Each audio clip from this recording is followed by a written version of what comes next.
live stream. All of these are streamed live to YouTube so that anyone from the public can observe. So it looks like that's going. Last thing I need to do is just read through our hearing script. This basically just covers the procedure of the hearing, and we'll jump right into it. All right. So this is the April 6, 2022 session of the Zoning Hearing Examiner docket. My name is David Sturkey. I'm the Zoning Hearing Examiner for the City of Cincinnati, and I'll preside over this hearing. The case before us today is case number ZH20220022, Montana Avenue. The purpose of this hearing is to allow applicants and opposing parties to testify and to offer and refute evidence and testimony. This hearing will follow the rules found in the zoning code and the supplemental rules of the Zoning Hearing Examiner. All testimony and evidence that an applicant or any opposing party wishes to offer must be presented at this hearing, unless a party has opted to submit evidence or testimony in the form of writing prior to this hearing. The hearing will proceed as follows. The applicant, the applicant's attorney, or the applicant's agent will first present the applicant's case. If there were anyone here from the public, they would have an opportunity to speak after the applicant had presented his case. I will give the zoning plans examiner, Wes Menzel, an opportunity to provide any testimony that he would like in addition to his staff report. In the event any party testifies or offers any argument in opposition to this application, the applicant or the owner will have an opportunity to make a response or rebut that testimony offered in opposition. And then finally, the applicant will have an opportunity to make any closing statements. So for our purposes here today, I'll give Ann and Fred the opportunity to provide any testimony that they would like. Tell me about the project, why it's important. I'll hear from Wes. I'll ask any questions I have along the way, and then I'll allow you guys to make any closing statements. After all presentations have been made, I will close the hearing. Decisions may be expected within 2 weeks. In the event, I may limit or exclude any testimony that I deem irrelevant or outside the scope of the application being considered. I may interrupt any speaker to ask questions or to make any comments. I may also refuse to consider hearsay testimony. That's generally evidence you want to introduce that consists of statements made by someone who's not present at this hearing. In the event of any technical difficulties with the Zoom technology, I'll do my best to troubleshoot those on the fly, but to the extent there's some defect that prevents us from meaningfully going forward with the hearing, I may continue or postpone the hearing at my discretion. Okay.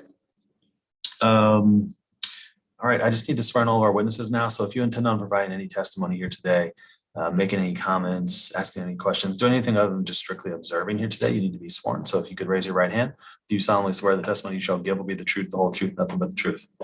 I do. Yes. Okay, great. Thanks, everyone. Ann, are you going to be taking the lead for us here? I am. Thank you. Floor is yours. So Pine Ridge Investors LLC, which is actually a part of Rookwood Properties, owns the 7.6 acres that's located at 2396 Montana Avenue. And that property is zoned RM 2.0.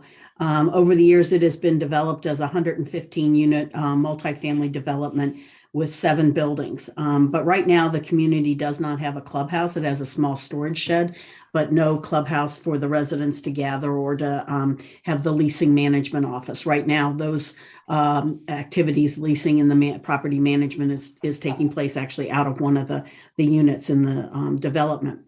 So Rookwood would like to construct a 1,257 square foot clubhouse, which would actually be located in the center of the development, adjacent to the existing swimming pool. That facility would include office space for, as I mentioned, leasing and property management office.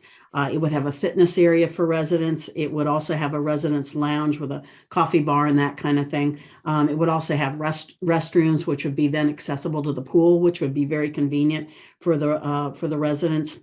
There is a proposed, because of the grade, partial basement to this building, and that would be used for minor storage and some of the pool equipment. And again, I mentioned the new building would be adjacent to the existing swimming pool. So section 1421-01C of the zoning code allows accessory structures in residential districts, both single family and multifamily. It does not differentiate, with a maximum square footage of 800 square feet. So basically a single family quarter-acre residential lot could have the same size accessory building as a 7-acre multifamily development. We are requesting a variance pursuant to section 1445.07 from section 1421-01C to allow for the 1,257 square foot accessory building, which is a clubhouse where only 800 square feet is allowed. Then if it's all right with the hearing examiner, for the record, then I would like to just enter some additional information relative to the requirements for the issuance of a variance in the city of Cincinnati. So relative to standards for variances, which are contained in section 1445-15, again, the code does not differentiate between multifamily and single-family residential developments.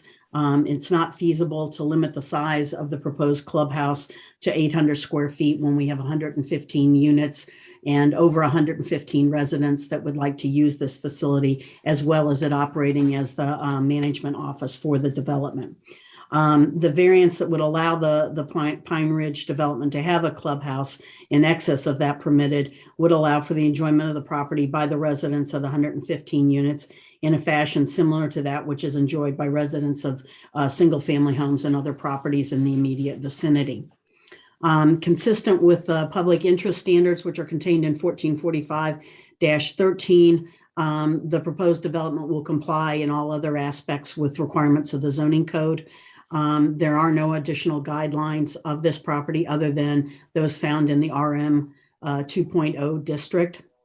We believe that the proposed development complies with a number of the guiding principles in the goals and strategies of Plan Cincinnati, including improving housing quality, support and stabilize neighborhoods, provide better quality, healthy housing for all income levels, develop and maintain inviting and engaging public spaces to encourage social interaction, and develop a culture of health embodied by thriving residents, to name a few. With regards to traffic, there will obviously be no additional traffic generated by this proposed clubhouse. It is there only to serve existing residents and the existing development manager. Specific to buffering, the clubhouse is basically a single-story facility. As I mentioned, it has a partial basement to take advantage of existing topography, but it is located in the center of the property, so it is surrounded by two-story multifamily buildings and extensive mature vegetation. We submitted an aerial, and you can see where that is, so you can see that it truly will not be visible from any adjacent property from Montana Avenue or from 74. We will be providing landscaping around the new clubhouse building. We anticipate that the clubhouse would be open from 8 a.m. to 8 p.m. Now that might go a little bit later if somebody's having a retirement party or a baby shower or something in the clubhouse, but that would be the anticipated hours. We believe that the clubhouse is compatible with surrounding properties and that would be an improvement to the development.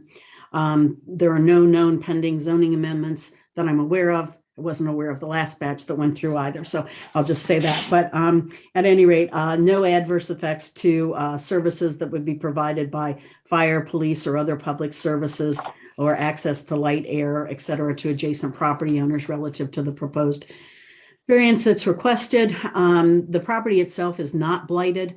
The development of the clubhouse will improve the property and would avoid any potential blight that might occur in the future. Obviously, the additional investment in the property would mean an increase in property taxes. There would be construction jobs that would be generated by the construction of the clubhouse in terms of contracting, roofing, plumbing, electrical, et cetera. The proposed development of the clubhouse represents about a $350,000 investment into the property. And that would obviously necessitate an increase in the real estate taxes to the city. In terms of private benefits, the proposed clubhouse would be a tremendous asset to the residents of Pine Ridge in terms of providing an exercise facility and a gathering space on site, and just flat out having restrooms adjacent to the swimming pool. Public benefits, it will improve the property value of the Pine Ridge development and create a gathering place and a fitness area for residents of the community. And that's obviously one of the goals of Plan Cincinnati. Again, relative to section 142101, it does not distinguish between single family and multifamily in terms of the size of an of an accessory building. So we would ask for consideration to increase that 800 square feet, since it is serving over 115 people that would be enjoying the clubhouse. As I mentioned, it does represent a $350,000 investment into the property and will not be visible to adjacent property owners or roadways.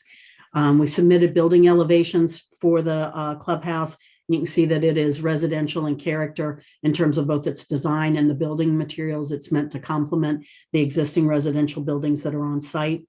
I did want to make you aware that as is my practice, I sent an email to Westwood Civic explaining what we were proposing to do and offering to meet with them, and gave them my cell number in case they had any questions.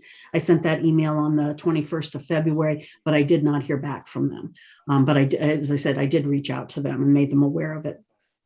So we are asking for consideration and approval of the variance that's before you today. Okay, thanks, Ann. Mr. Cantor, did you want to add anything to that?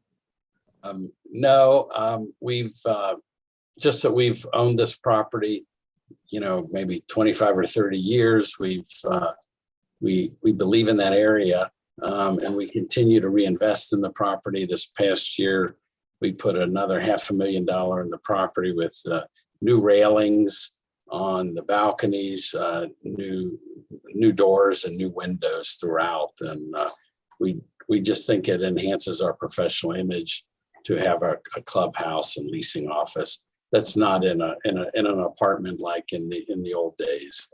We do that at most of the properties we acquire, where we can find room, and we were able to fit this in. We also need additional storage, and this allows us to put a storage underneath without having to build a maintenance shed on the property. So those are the reasons we've wanted to do this. Sure. Okay. Thank you for that. Wes, anything you'd like to add in addition to your staff report? Good afternoon. No, I'll just highlight a couple things in my findings that as Ann mentioned, the clubhouse is a modest size given the fact that there's 115 units. It contains functions that will serve as an amenity to the residents and the management group. A clubhouse like that is kind of an expected amenity for an apartment complex this size. So that, the idea of putting one in is consistent with that.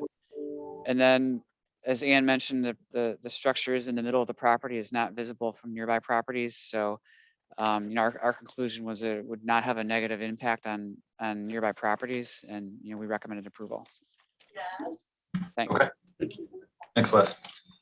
All right, and I don't have any questions on this one. Anything else in closing or otherwise from Ann or Fred before we adjourn here today? Just that I've never been on YouTube before, so. YouTube debut. Well, I am going to, after hearing the testimony here today and reviewing the packet and the staff report, I'm going to approve the application. So first time on YouTube, you're getting an approval. It's good. And thank you, as always, for your very thorough presentations and your approach to these hearings. It's always very much appreciated. Thank you. I agree with everything you said, and I think it's maybe a blind spot in the code that there's not a distinction for multifamilies, particularly one of this size on 7 acres. Is that right? It's about 7 acres, 7.6. Yeah. It just doesn't make sense that should be the same standard as single families. I know that I've granted some variances of this size for accessory structures and some SF20s. So I think that this is a perfectly reasonable project and a good example of where the variance process is necessary. So best of luck with the project. I need to formalize my decision in a written decision. And so I will get to work on that. I've got quite a few cases in the queue right now, but it usually will take me about 2 weeks. If you'd like an update on the status of that decision, just let me know. As soon as I finish those, I put them into a PDF and email them to everybody in the hearing. So you guys will have it just moments after it's complete. If you have any questions in the meantime, feel free to reach out to myself or Wes. Hopefully we can help out. As soon as you have my written decision, you can move forward with the permitting with Wes and should be all set to go. So, okay. Any other questions now? No, great. Thank you, David. And thanks, Wes. Appreciate it. Thanks, guys. Thank you, Yeah, guys. if you guys can let your contractor know that, I can't approve the permit that, until David gives his written decision. So, but if Okay. they want to, as soon as I get that from him, I'll approve it. But Has he been in, Wes?